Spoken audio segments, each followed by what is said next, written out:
बिस्मिल्लाहिर्रहमानिर्रहीम। अस्सलामुअलैकुम।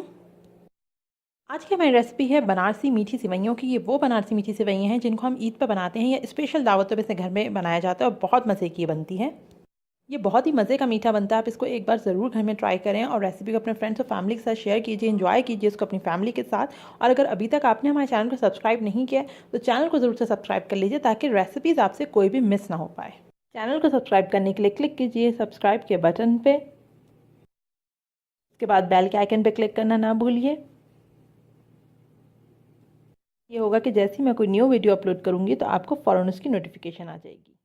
Facebook Instagram पे फॉलो करने के लिए उनके पेजेस की लिंक्स आपको डिस्क्रिप्शन बॉक्स में मिल जाएगी। इसके अलावा बनारसी मीठी सिवैयों के कंप्लीट इंग्रेडिएंट्स की लिस्ट मिल जाएगी और रिलेटेड रेसिपीज़ की लिंक्स मिलेंगी।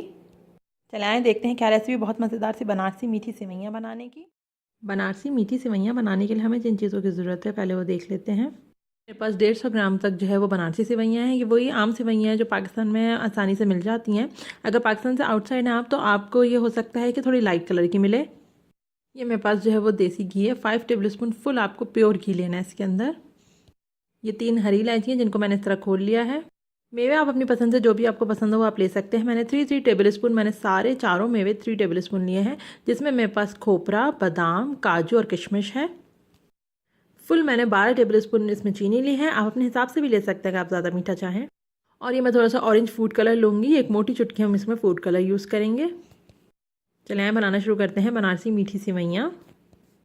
अब ये मैंने कढ़ाई ली थी और उसके अंदर मैंने जो है वो घी डाल दिया था। घी देखिए मेल्ट हो गया है। घी मेल्ट हो रहा है तो मैं इसके अंदर हरी इलायची डाल दूँगी। और हरी इलायची डाल के हम इसको इतना मिक्स करेंगे कि उसकी एक अच्छी सी खुशबू आने लगे। जब तक आप इसको मिक्स करें, हरी इलायची के दाने कड़कड़ाने लगे थे, अच्छी खुशबू आने लगी थी, तो फिर मैंने इसके अंदर ये सेवैयाँ हाथ से चुरा करके डाल दी हैं और मैं इसको मिक्स कर रही हूँ। ये आप बनारसी सेवैयों के नाम से आसानी से आपको मिल जाएंगी और ये पाकिस्तान में तो बहुत आसानी से मिल जाती हैं। आप कलर इसका देख सकते हैं, थोड़ा डार्क सा कलर है इसका पहले से ही, लेकिन हो सकता है पाकिस्तान से बाहर अगर आप रह रहे हैं तो आपको इतने डार्क कलर की ना मिले, तो कलर उसका आप थोड़ा सा आपको हल्का मिले। तो इसके लिए हम फूड कलर यूज़ कर रहे हैं जिससे बहुत अच्छा सा कलर इसमें फाइनल प्रेजेंटेशन में आ जाएगा। तो इस तरीके से करके और फ्लेम को थोड़ा स्लो रखें और इसको इस तरीके से मिक्स करें ताकि इवन मिक्सिंग हो। अब इसके अंदर अच्छा गोल्डन सा कलर आ गया है तो मैं चूल्हा बंद कर दूंगी। फ्लेम ऑफ करने के बाद भी आप थोड़ा बहुत इसको चमचे से चलाएं ताकि कलर जो है वो एकदम से कहीं पर डार्क ना रहे। बस ये बंद कर दें चूल्हा। ये मैंने एक पतीली में जो है वो 3 कप तक पानी डाल दिया है और उसको मैं बॉयल आने दे रही हूँ। अभी देखिए पानी में बॉयल आने लगा तो इसके अंदर मैं फूड कलर जो था हमारे पास वो डाल देंगे और साथ ही साथ हम इसके अंदर जो है वो जो चीनी थी वो डाल देंगे। चीनी को अब हमें जो है वो शीरा नहीं बनाना है कुछ ऐसा, बस चीनी को डिज़ोल्व करना है। जैसे चीनी डिज़ोल्व होगी तो फिर गरम गरम जो शीरा होगा हमारे पास, जो मतलब चीनी का सिरप जो बनेगा, शुगर सिरप, वो मैं सेवइयों में डाल दूँगी जो हमने चूल्हा भी फ़िलहाल बंद किया हुआ है। तो बस अब चीनी डाल के इसको डिज़ोल्व करें। अब ये देखिए चीनी बिल्कुल अच्छे से पिघल गई है तो मैंने चूल्हा बंद कर दिया है। शुगर सिरप हमारे पास गरम गरम ही है और दूसरी तरफ ये देखें सेवइयों का ये मैंने चूल्हा मैंने ऑन किया है। अब मैं इसके अंदर जो है वो डालना शुरू करूँगी जो हमारे पास शुगर सिरप है। अब मैंने सेवइयों का जो चूल्हा था वो मैंने ऑन किया है और स्लो फ्लेम पे रखा हुआ है। अब जो हमारे पास शुगर सिरप बना था वो मैं इसके अंदर डाल रही हूँ और उसको मिक्स करते जाएँ।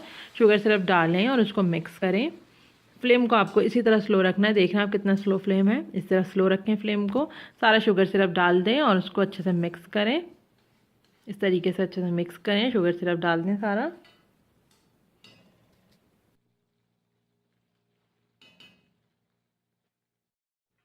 अभी मैंने सारा सिरप डाल दिया। अब मैं वेट करूँगी थोड़ा बॉयल आने का इसका। बस अब इसके अंदर बबलिंग होने लगी है तो अब मैं जो हूँ वो कवर करूँगी। फ्लेम स्लो है और स्लो कर देंगे फ्लेम को और इतना पकाएंगे जब तक पकने देंगे जब तक सेवइयाँ सॉफ्ट हो जाएँ और शीरा सारा ख़त्म हो जाए। अब ये तकरीबन जो है वो 15 मिनट लगे हैं और आप देख सकते हैं ये देखें सेवइयाँ बिल्कुल सॉफ्ट सी हो गई हैं। अब इस वक्त चेक करें सेवइयों को, सॉफ्ट हो गई हैं लेकिन थोड़ा बहुत पानी भी इसमें है। तो बस इसी स्टेज में हम अपने जो हमारे पास मेवे थे वो डाल देंगे। मेवे डालने के बाद इसको मिक्स करें। अब अगर आप चाहें तो खोया डाल सकते हैं, खोया भी बहुत अच्छा इसका खोए का फ्लेवर आता है, लेकिन खोए का ये है कि खोया डालने के बाद आप इसको लॉन्ग लास्टिंग ये नहीं रह पाएगा। आप ज़्यादा देर इसको स्टोर नहीं कर सकते, सब फ्रिज में रख दें, ऐसा आप नहीं कर सकते। तो इसलिए अगर आप ज़्यादा टाइम रखना चाह रहे हैं फ्रिज में तो खोया आप उसी वक्त डालें जब सर्व करना हो। तो बस अब हम इसको अच्छे से मिक्स करेंगे, थोड़ा मीडियम फ्लेम करके मिक्स करें इसको। ये मैं इसको अच्छे से मिक्स कर रही हूँ ताकि जो है इसके अंदर जो भी अगर सिरप का, शुगर सिरप का कोई पानी वगैरह कुछ है तो वो ख़त्म हो जाए और जो है वो बिल्कुल ड्राई हो जाए। इस तरीके से मिक्स करें और फिर आप इसको डिश आउट करेंगे। मज़ेदार सी बनारसी मीठी सेवइयाँ बन के तैयार हैं और ये बहुत मज़े की बनती हैं। आप ज़रूर इसको ट्राई करें, एक दफ़ा ज़रूर इसको बनाएं और इसको ब्लैक टी के साथ सर्व करें, बहुत आपको अच्छी लगेगी। अगर आपको हमारी रेसिपीज़ अच्छी लग रही हो, आप चाहते हैं हमारे चैनल को सब्सक्राइब करना, तो स्क्रीन पर चैनल का आइकन बन के आ रहा होगा, उस पर क्लिक कीजिए और ईजिली चैनल को सब्सक्राइब कीजिए। अल्लाह हाफ़िज़।